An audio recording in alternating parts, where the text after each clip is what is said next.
ప్రశ్న కూడా వారు అడిగినారు. ఇంకొక మాట కూడా ఈ సందర్భంగా ఇదే అవకాశంగా నేను తెలంగాణ ప్రజలకు కూడా విజ్ఞప్తి చేస్తా ఉన్నాను.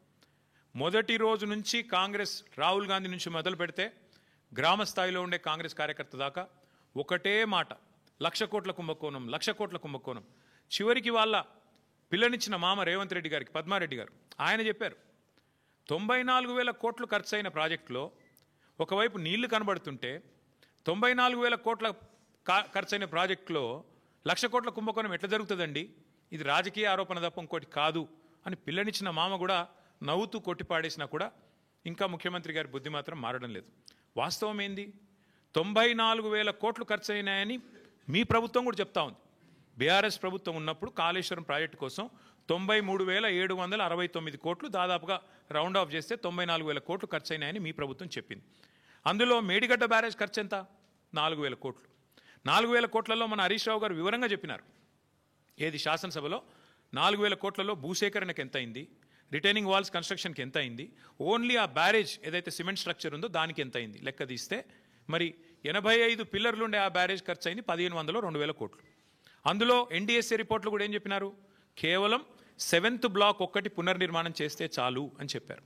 మరి 7 బ్లాకుల్లో ఒక్క బ్లాక్ దెబ్బతింటే ఆ మొత్తం 7 బ్లాక్లకు 1,500 2,000 కోట్లు ఖర్చు అయింది అనుకుంటే ఒక బ్లాక్ కోసం ఎంత అవుతుంది, 250 300 కోట్లు ఖర్చు అవుతుంది. ఆ 250 300 కోట్లు కూడా ఒక్క రూపాయి కూడా ప్రభుత్వం పెట్టే అవసరం లేదు, ఒక్క రూపాయి కూడా ప్రజల సొమ్ము వృధా చేసే అవసరం లేదు. ఆ ఏజెన్సీయే నేను కడతానంటూ ముందుకు వచ్చింది. మరి ఇవాళ నేను ముఖ్యమంత్రిని, రాష్ట్ర ప్రభుత్వాన్ని అడుగుతున్నా, ఎక్కడైంది వృధా ప్రజల సొమ్ము? ఆ ఏజెన్సీ మళ్ళీ తిరిగి పునర్నిర్మాణం చేస్తానంటుంటే 2 ఏళ్లుగా దాన్ని పండబెట్టింది మీరు, పడావ పెట్టింది మీరు, కిందికి నీళ్ళని తీసుకుపోయి బనకచర్ల కట్టుకోవడానికి ఫెసిలిటేట్ చేస్తున్నది మీరు.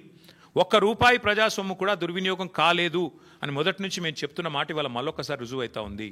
94,000 కోట్లలో మిగతా అంతా బాగానే ఉంది. అన్ని రిజర్వాయర్లు బాగున్నాయి, పంప్ హౌజులు బాగున్నాయి, సబ్స్టేషన్లు బాగున్నాయి, కాలువలు బాగున్నాయి, సొరంగాలు బాగున్నాయి, అన్నీ బాగానే ఉన్నాయి, అన్నీ నడుస్తున్నాయి. వాళ్ళ నీళ్లు పరవలు దుంకుతున్నాయి. మా వాళ్ళు నిన్నగాక మొన్న అక్కడ పోయి జలాభిషేకాలు కూడా చేసినారు.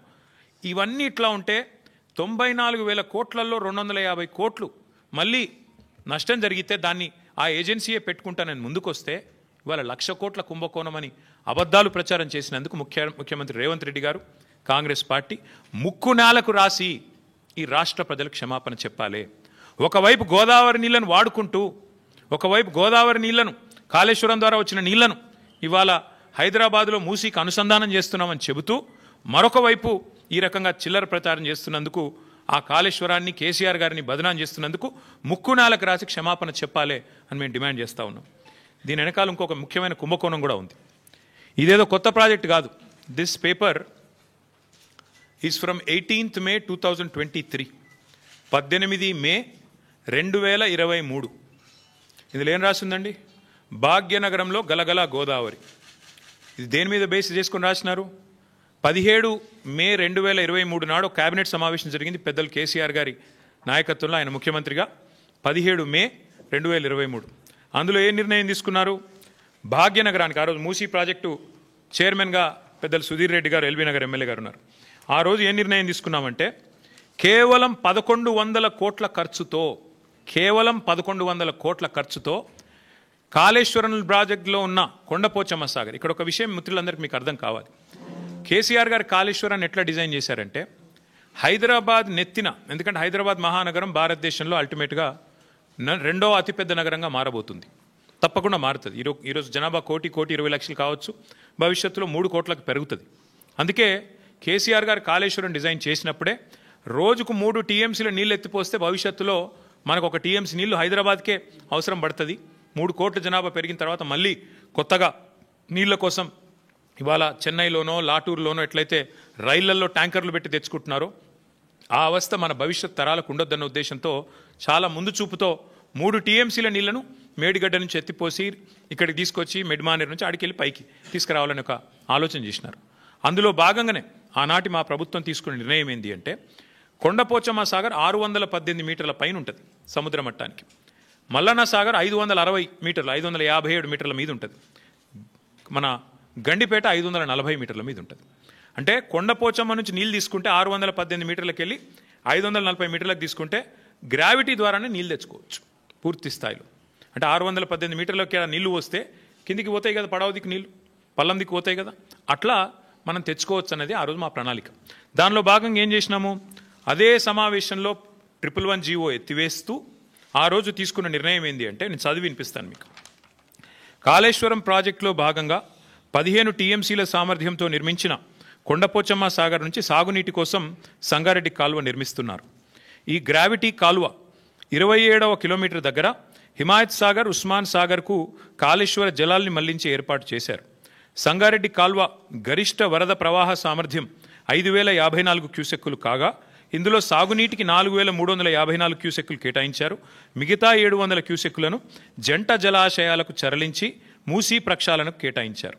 సంగారెడ్డి కాల్వ 27వ కిలోమీటర్ నుంచి మళ్లించే కాళేశ్వర జలాలని సమీపంలో ఉన్న రావల్కోల్ చెరువుకు తరలిస్తారు. అక్కడి నుంచి కాల్వ ద్వారా లేదా పైప్ లైన్ ద్వారా ముత్తంగి ప్రాంతం మీదుగా గండిపేట జలాశయానికి తరలిస్తారు. గండిపేట నుంచి జలాలు హిమాయత్ సాగర్కు వస్తాయి.